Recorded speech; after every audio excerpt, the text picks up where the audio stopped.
I remember reading a book Yeah. about Louis Zamperini. Who? Louis Zamperini. Okay. The book was called Unbroken. He was a juvenile delinquent, and then he became a track star, ran in the 36 Olympics, entered the Air Force or the Air Force, World War II, got shot down. He was a crewman and survived like a month and a half at sea with a couple other guys and then into the Japanese POW camps for like 3-4 years, tortured, on and on and on. But one of the things they talked about in the book was the planes, B-17s maybe, I'm not sure exactly which ones, were so poorly made here in America that 30% of them would crash from mechanical failures, not from being shot down. And then another 20% would get shot down, and so you have like a 50-50 chance of coming back. Yeah. But one of the 30% chance that your plane was just going to fall apart in the sky because the manufacturing was so bad. Oh, brother. How's your chocolate cake? Fortunately, that wasn't the case with your B-29 or your DC-3. DC-3, I'm happy to say. No problems at all. It was a real trooper. But the B-29, oh, Dave.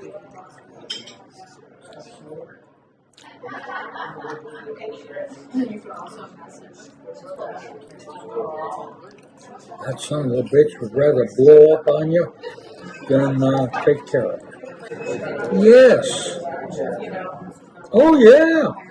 Look, Dave.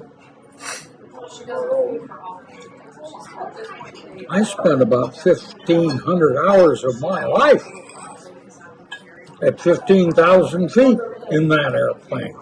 Oh, yeah. Oh, no.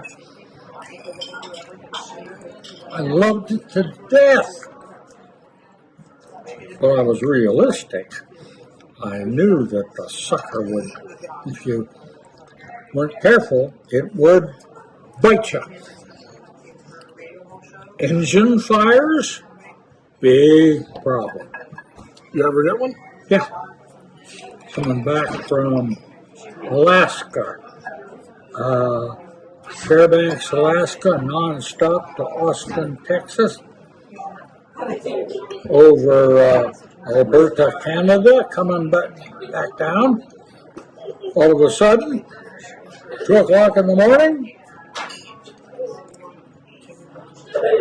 cockpit lighted up so bright you could read the Wall Street Journal in there. Number 3 engine was on fire. And we came within about 10 seconds of bailing out of it. So, oh no, we had the gear down. Well, we had the nose gear down. You had to drop the nose gear so you could get out of the front end of the airplane. Okay. So we had pulled out all the hatches that we could.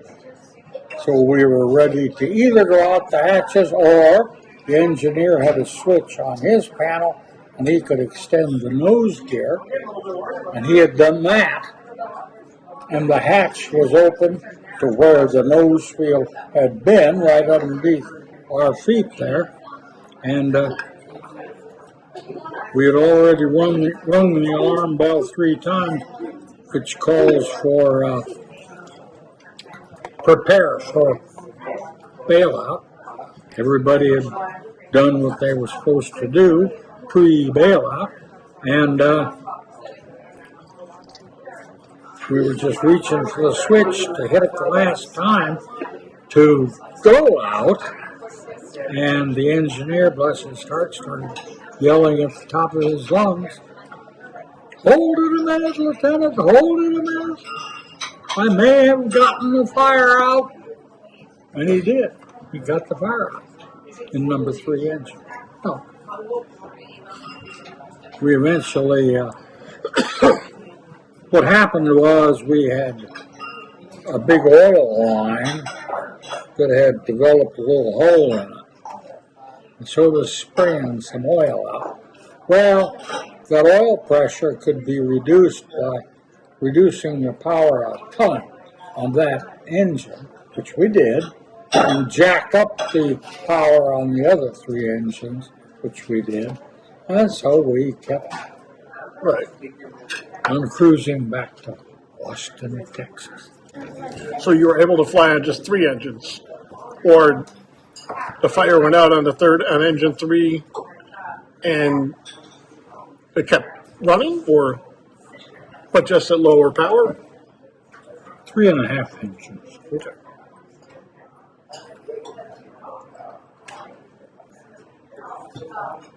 So that didn't work out too bad.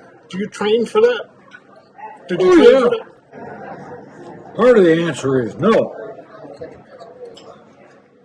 Why do I say no? Because we're not trained to do what we did. What we're trained to do is, okay, you have an engine with flames coming out of it like that. Even though we got it all settled back down again, what you're trained to do is shut that engine down, feather the engine, turn the propeller blades into the wind. And as soon as you can find, as you're going along, as soon as you can find a sack base, you land. That's what we were supposed to do. But we didn't land. We kept about half power, maybe a third power up on it. Kept going all the way to Austin, Texas. The engineer, George Bain, had a sister who lived in Boston.